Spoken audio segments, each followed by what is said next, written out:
Today I'm sharing how to create a large-scale ocean animation using the free Hot4D plugin in Maxon 4D 2026. The Hot4D plugin can create seamless ocean animations and also allows for distance control using field. There hasn't been a free compatible version of the Hot4D plugin since Maxon 2023. Then I posted a related thread on X and received some user feedback. Finally, a designer used codecs to readapt Hot4D to the latest Cinema 4D version, and importantly, it was free. Download the compressed file and extract it. Copy it to the plugin folder in your C4D installation directory. If the folder doesn't exist, you'll need to create it manually. As you can see, I'm using Cinema 4D version 2026.2.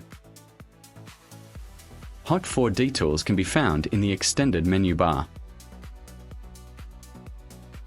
Hot4D is used as a deformer, so a geometry must be created before using Hot4D as a child. You can use Espresso's associated parameters to easily adjust animations. You can see the animation effects on the ocean surface by playing the timeline. The ocean resolution parameter corresponds to the level of detail in noise. A higher value results in slower computation. Wave height is easily understood as the change in height caused by ocean currents. The most important parameter is choppiness. The higher the parameter, the more pronounced the ripple convergence. Finally, there's the ocean current velocity parameter, the timescale. The above are the core parameters for controlling Hot4D. If the geometry is a parametric object, it is impossible to add foam texture animation. The object must be converted into an editable polygon object. Only in this way can you create foam textures.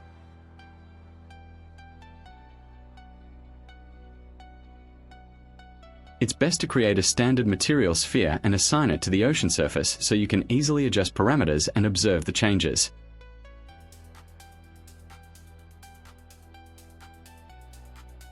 Add vertex map to luminance channel.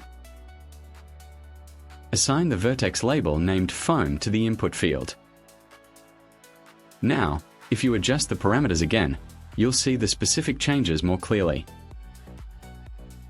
That concludes today's warm-up exercise. Now you should have a basic grasp of how to use Hot4D. Next, we will begin the advanced usage tutorial. Create a plane and resize it to 10 cm. Note that naming scene objects will facilitate subsequent operations. Create and add the shrink warp deformer, and finally assign it to the proxy surface object. Target object selection, ocean object. You can see the proxy surface object moving along with the ocean surface. Change the display color of the proxy surface object to red.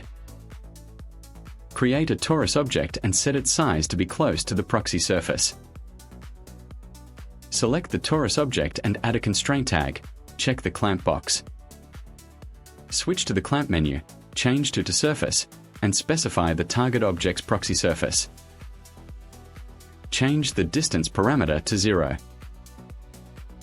The playback timeline shows the tours moving up and down with the ocean surface.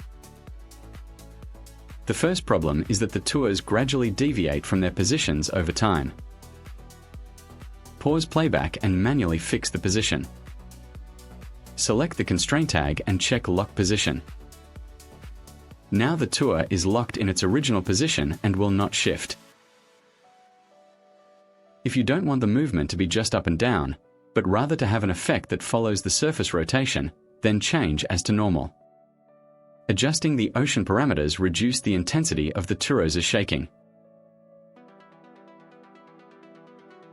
Moving the proxy surface object along the z-axis can achieve the effect of movement on the ocean surface. If you don't want to manually add keyframe animations, you can choose Espresso controls. The biggest advantage of node control is procedural control.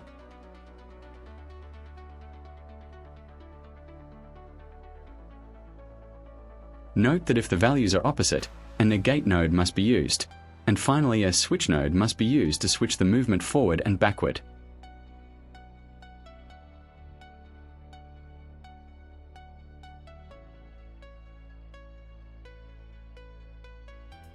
Copy the proxy surface object, delete the tag, and move it to the appropriate location.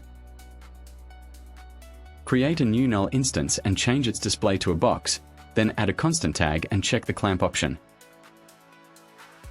The specific operation is basically the same as before.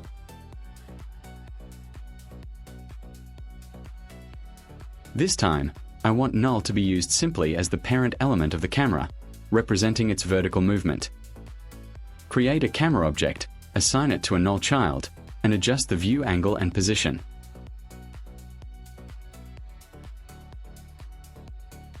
That concludes today's core animation section of the case study. Finally, we'll discuss seamless ocean replication technology. The animation of the main object interacting with the ocean surface is complete. Now we need to expand the ocean scope. Simply scaling up the geometry infinitely would result in an overly large scene and cause significant lag, which is impractical. Therefore, a clever method is needed to achieve this. Many people might think, why not just clone the ocean surface? That's what I initially thought too. I'll demonstrate it to everyone and see what problems might arise. Select the ocean surface, hold down Alt to add a clone, and set the x-axis size to 400. Switching instance mode to render instance. The problem is that the previously working proxy surface animation is no longer working. Surprisingly. Fortunately, I have a solution. Select the ocean surface, add a connection object, and close the world. Finally, create a null object, rename it, make the connection object a child, and turn off the view and rendering. Select the connection object and create an instance object. Finally, change the instance object to a render instance and specify it as a clone child. Change the shrink warp object to a connect object. The ocean surface animation is now back to normal. Switch to camera mode to ensure the animation is correct. The cloned object's ocean surface was seamlessly expanded. The animated interactive objects still work normally. That concludes today's tutorial. Based on the technology once shared, you can achieve displacement control range for ocean distances. If you are interested in my documents and specific techniques, you can obtain them from my Patreon. Thank you for watching. See you in the next video.